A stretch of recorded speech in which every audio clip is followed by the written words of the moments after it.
Kaixo guztioi, gaur urrengo konposatu oxigenatua ikusiko dugu. Kasu honetan, azido karboxilikoa. Nola identifikatu ia azido baten aurrean gauden ala ez? Bueno, COOH da azidoaren marka, vale? Hau da, forma laburtua, eta badaukagu gero baita ere, forma garatuta. Ikusten duzuenez, vale? Beste kasuetan bezala, forma honetan hobeto ikusten da, karbono honek baditu 4 lotura ja. Vale? Orduan hemendik ezin dugu ezer gehiagorik zintzilikatu. Vale. Eta baita, behitu, bakarrik daukagu hemendik lotura bat, hemendik lotura posible bat. Beraz, azidoak beti aurkituko ditugu muturretan. Vale? Beraz, adibidez,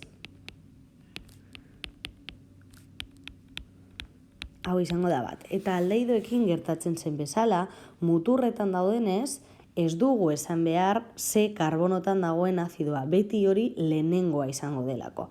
Vale? Beti muturretan badaude, eta funtzioa izanez, hori da garrantzi handiena daukana, eta beraz lehenengo karbonoa izango da.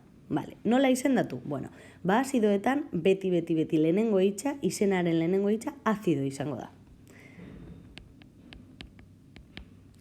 Eta gero, amaituko da, bigarren hitza, amaituko da, ohikoa. Vale? Hau da, azidoen marka. Azido, ohikoa.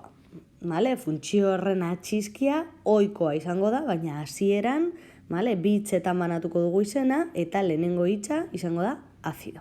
Beraz, jarri dudan adibidean, azido, eta gero ja, beti bezala, radikalak ez daude, orduan, karbono kopurua, 3 karbono, prop, loturak guztiak dira bakunak, han, eta funtzioaren atxizkia, kasu honetan, ohikoa.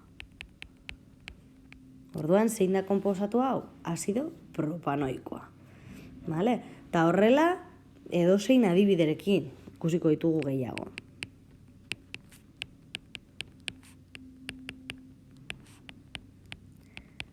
Kasu honetan, adibidez, azido, ez dago erradikalik, orduan, karbono kopurua, but, non dago hemen lotura bikoitza 3. karbonoan, eta enoikoa. Vale? Gogoratu, ez dugula esaten non dagoen azidoa, muturretan daudenez beti, hori izango da gure lehenengo karbonoa beti. Bueno, hemen, hasieran beste adibide bat, vale? Lehenengoa gogoratu kasu honetan, kate nagusia hartzea, vale? Lotura bikoitze edo hirukoitze baldin badago, lehenengo irizpidea, lotura horiek kate nagusiaren barne egotea.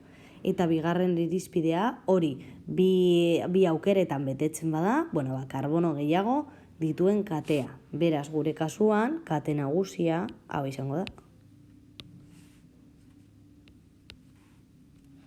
Bai? Zenbakitzen ditugu karbonoak, beti funtzioarena lehenengoa, azidoarena kasu honetan, vale? Eta 7 karbono daudela ikusten dugu, eta 5. zintzilikatuta metilo bat, eta 3. lotura bikoitza. Azidoren marka ikusten dudan bakoitzean, baki lehenengo hitza azido izango dela. Azido. Eta gero beti bezala, lehenengo erradikalak, 5 metil karbono kopurua, loturak, 3, eta funtzioaren atxizkia. Enoikoa. Eta badaukagu gure konposatuaren izena. Eta gero, hemen azpian jarri dizuet, bentzenoa azidoarekin. Hau izango litzateke gure azido bentsoikoa. Ikusten duzuenez, jarri dizuet modu laburtuan eta garatuan. Baina, biak azido bentsoiko. Bi daudenean, beti bezala, dia aurrizkia jarri behar dugu ohiko aurretik. Kasu honetan adibidez, nola zenbakituko genituzke karbonoak.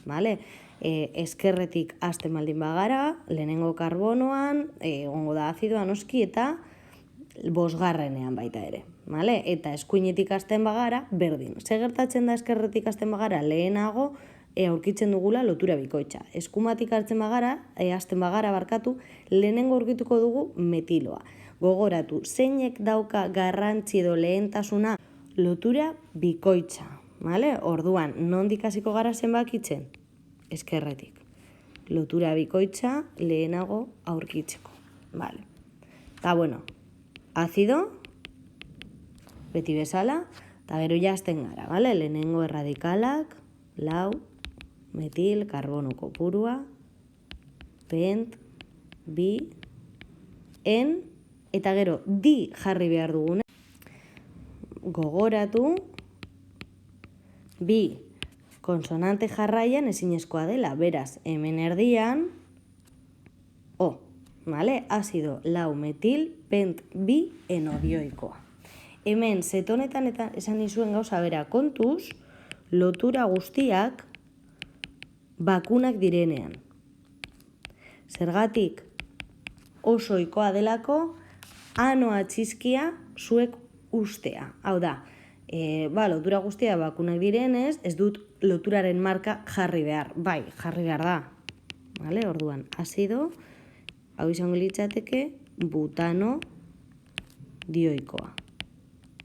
Kontuz, eta ez jarri azido butadioikoa edo horrelako gauzak oso normalak direnak, vale? Ez ahaztu inoiz ez loturaren marka, beti egon behar da.